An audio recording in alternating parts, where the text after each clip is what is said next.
বন্ধুরা, আজকে তোমাদেরকে আমি রান্না করে দেখাচ্ছি গন্ধরাজ পনির।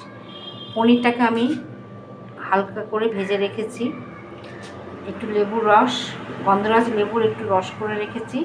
আর এখানে পোস্ত, চারমগজ, কাজু, কিশমিশ, টক দই, নুন, হলুদ, মিষ্টি সব দিয়ে একটা মশলা তৈরি করেছি। এবার দেখো, কড়াতে তেল গরম করতে দিয়েছি। আমি প্রথমে মশলাটাকে ঢেলে দিলাম, দিয়ে মশলাটাকে কষাচ্ছি। মশলাটা ভাজা ভাজা করছি, ভালো করে ভাজা ভাজা হবে। আস্তে আস্তে ভাজতে থাকবো, আস্তাকে সিমে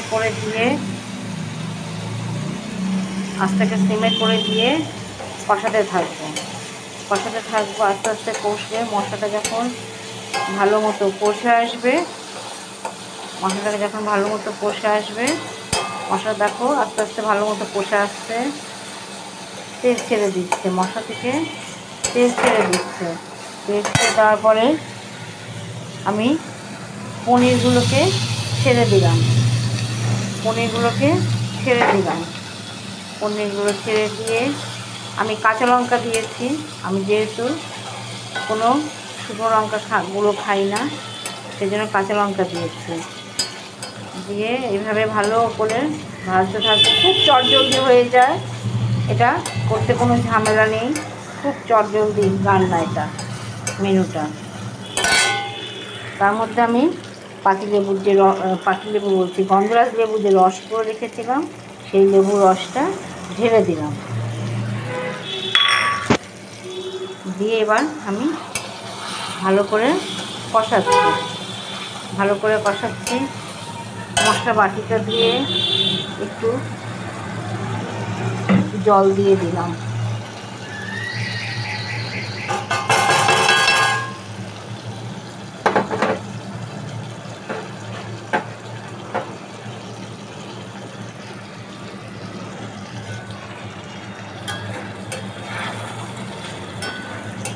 দেখো ভালো মতো কষে আসছে।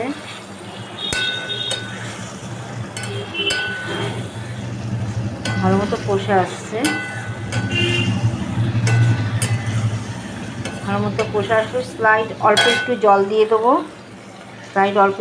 দিয়ে দেবো। তারপর নামাবার আগে একটু গরম মশলা দিলেই আমার গন্ধরাজ লেবু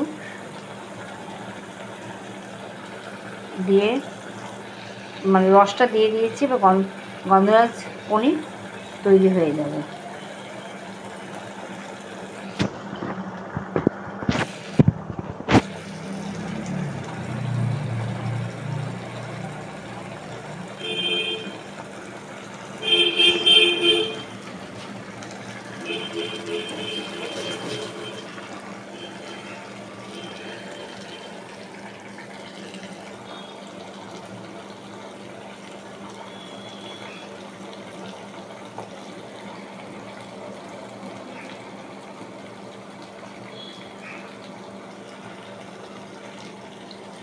আমার তৈরি হয়ে গেল গন্ধরাজ পনির। নামাবার আগে একটু গরম মশলা দিয়েছি।